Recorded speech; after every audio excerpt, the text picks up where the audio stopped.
Hindi na nga ba in good terms sina James Reid at Liza Soberano? Tuluyan na nga bang nasira ang pagkakaibigan nilang dalawa? Matatandang lumipat ng careless management si Liza na pag-aari ni James at ng sinasabing kasosyo nito na si Jeffrey O nang umalis siya sa poder ng dating manager na si OG Diaz. Ito ang report ni OG sa Showbiz Update vlog nila ni Mama Loy kasama si Tita Jegs na mapapanood sa YouTube.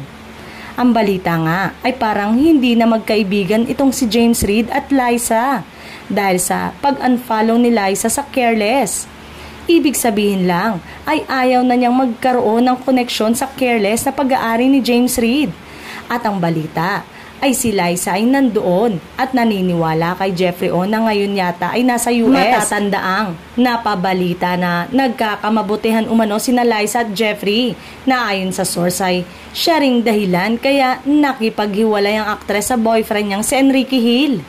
Pwedeng mabago yung takbo ng isip ni Liza at bumalik siya rito at maging magkapareha love team ulit sila ni Enrique.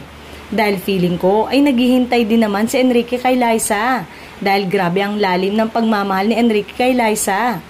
Natanong ni Tita Jegs kung may babalikan pang karir si Liza dito sa Pilipinas.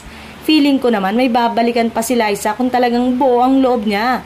Kung mag-iba ang ihip ng hangin at mabalik siya sa dati. Kaya naman niyang makabalik na yung dating Liza para maramdaman ulit ng fans. Saad ni OG. Hayon, mama, kung sakali ba na magpamanage ulit sa'yo ay papayag ka? No comment at natawan na lang ito. Dagdag pa, kung masaya si Liza ngayon at excited siya, dapat happy na rin tayo for her. Pero kung ang pag-uusapan ay yung mga nagawa niya, nanghihinayang lang ako dahil sana na-continue niya yon.